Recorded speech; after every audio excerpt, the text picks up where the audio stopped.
Welcome back to RP Excellent. In this video, I'm going to show you how to create a dynamic drop-down list. I've created a first level category and a second level category drop-down list wherein once you choose the first level category, your second level category would then depend on your first level category. So let me show you how that works. So initially we have fruits selected in the first level category, and now once we select the drop-down list here, you would only see selections for fruits. Now if I select vegetables from the first level category, we will then have only the vegetables from this list. The source of this drop-down list is in my list worksheet, and so we have the category fruits and vegetables. Now, what if I want to add more from the list? Will it reflect in our drop-down list? Normally it won't, but let me show you real quick if I add more fruits. So currently the selection that we have is from apple up until mango. In our drop-down list here for the fruits, so that's from apple to mango. And then if we go back from this list, and I'll be adding those fruits, so we now have avocado, banana, and lemon. Now if I go back to our drop-down list, if I click on this, you would then see additional avocado, banana, and lemon. Same goes for the vegetables. So currently we only have up until radish. So let's say I'll be selecting vegetables here, and the drop-down list here would only show you cabbage up until radish. Now I'm gonna copy this additional vegetables to be added here. Alright, and if I now check on the drop-down list, it would show eggplant, cucumber, and carrot. So that's how flexible this dynamic drop-down list is. If you want to know how to do that, just make sure that you watch the entire video. I'm gonna show you first how to create the regular drop-down list. So we'll take a new worksheet, and from here, let's say in D4, I want to put a drop-down list for vegetables. What I'll do is to go to data, and here we have the data validation, and from this drop down you'll just select list, and from the source, if you have the source on a different worksheet, just go ahead and activate this text box, and from there you can navigate to your list. I'll be using this list for example, and then select the list of vegetables. So as you can see, the Excel is gonna write the formula for you, which would show more list, which is the name of the worksheet, and then the cell range, which is C2 up to C9. So you're just gonna click OK, and here we have created a drop-down list for the vegetables. Okay, now it's up until radish, and what if we want to add more? So let's say we'll add this vegetables from our list, and we'll go back on our new drop-down list, but it's not reflecting. Now I'm gonna show you how to create a dynamic drop-down list. So first, I'm just gonna copy the labels here, first level and second level categories.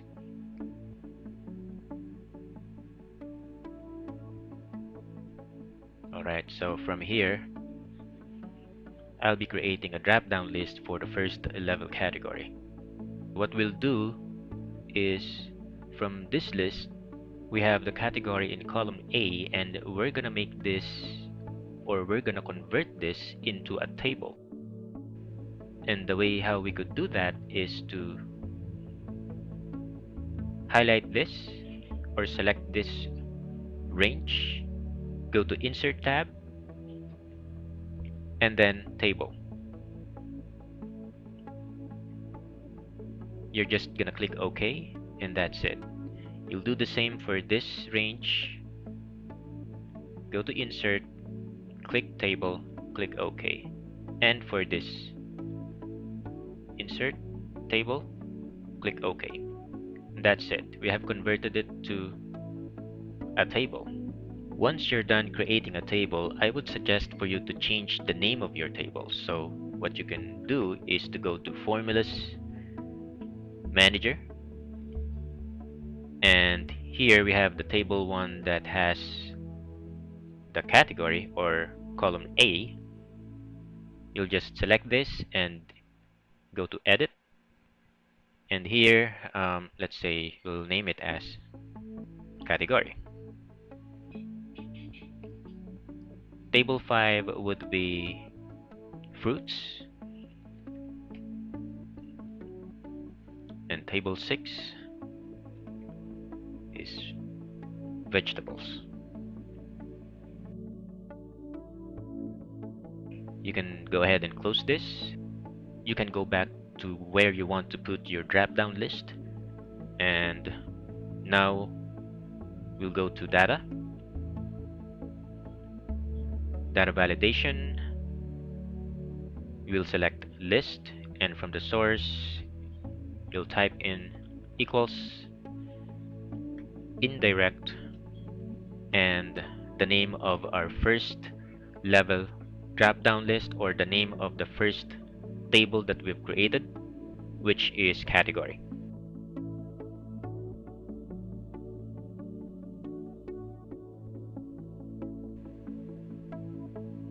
There you go.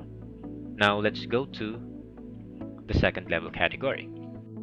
What you can do is to just select this cell, go to data validation, select list, and from the source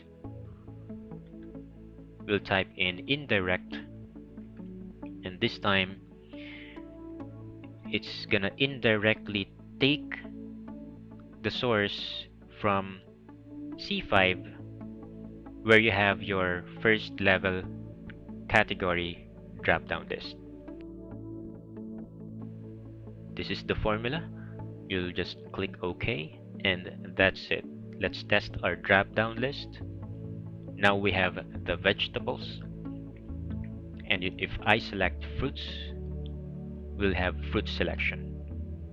Good thing about converting this into a table is that once you add more information below, it will automatically be part of the table. So if I highlight this, it would say that the name of this group or range is category. Same for this. It's been named into fruits, and this has been named into vegetables. Now if we include this, it will be part of the table. So for the fruits, for example, if I highlight the entire range, it would say that it is now part of the fruits table. Same for the vegetables. Alright, but if we did it the other way, like this one, I'm gonna undo it first.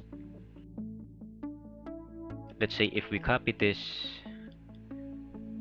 entire details and paste it here, it won't automatically be converted into a table because this fruits and this vegetables column is considered as two separate tables, and it's unable to read what you're trying to do. So what you can do instead is to copy it one at a time only, or one column at a time. So copy the fruits and then the vegetables. So now we'll go back to our drop down list. From the fruits, second level category now has up until lemon, which is same from our list. And if we check on vegetables,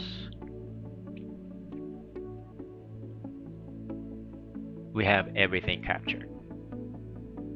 So in this video, you have learned how to create a drop-down list, how to make the drop-down list dependent from the first level category, and how to make the source of your drop-down list be dynamic. Thanks a lot for watching. I hope you have enjoyed this video. Please subscribe to my YouTube channel for more Excel and macro tutorials.